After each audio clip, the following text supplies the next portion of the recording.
In today's video, I'm going to show you how to change your email address on Mailchimp. So start by logging into your account.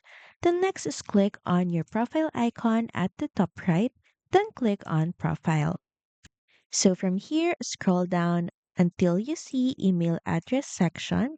And here actually all you have to do is type in your new email address that you would like to use for your Mailchimp account and press the update button to save your changes.